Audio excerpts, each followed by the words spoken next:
রাজ্য বিধানসভার ভেতরে বাইরে বেনজির বাকযুদ্ধ, ভেতরে মুখ্যমন্ত্রীর ভাষণ, বাইরে একই সময়ে বিরোধী দলনেতা শুভেন্দু অধিকারীর তো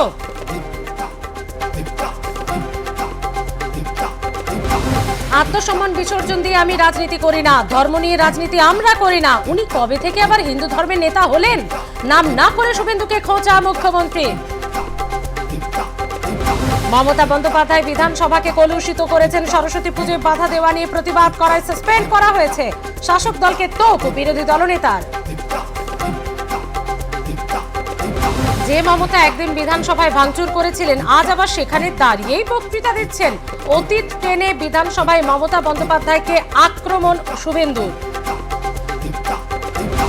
আমি বিধানসভায় আসবাব ভাঙিনি, কাগজ ছিঁড়েছিলাম, আমাকে বলতে দেওয়া হতো না, তাই এখানে বিরোধীদের জন্য 50% সময় বরাদ্দ করা। শুভেন্দুকে পাল্টা মমতার। আমার সঙ্গে নাকি জঙ্গি যোগ রয়েছে, প্রধানমন্ত্রীকে চিঠি দিয়ে জানাবো এ কথা, প্রমাণ করতে পারলে পদত্যাগ করব। শুভেন্দুকে খোলা চ্যালেঞ্জ মুখ্যমন্ত্রী। আমাদের সাসপেনশন ভালোভাবে নেয়নি হিন্দুরা, তোষণের রাজনীতি করছে তৃণমূল সরকার। তোপ শুভেন্দুর, অঙ্ক কষেই বিরোধী দলনেতাকে সাসপেন্ড, বললেন অগ্নিমিত্রা।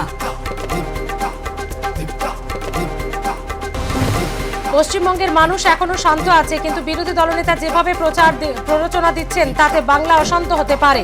শুভেন্দুর আচরণে নিন্দা করে বললেন বিধানসভার অধ্যক্ষ।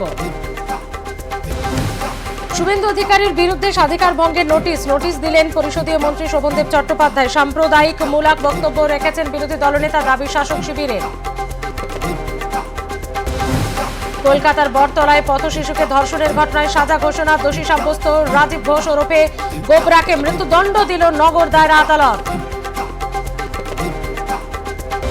11 মার্চের মধ্যে আরজিকর আর্থিক দুর্নীতি মামলায় চার্জ গঠন করবে সিবিআই আদালত। আশা প্রকাশ বিচারপতি জয়মাল্য বাগচি। 3 মার্চের মধ্যেই নথি নিরীক্ষণের কাজ সম্পূর্ণ করার নির্দেশ।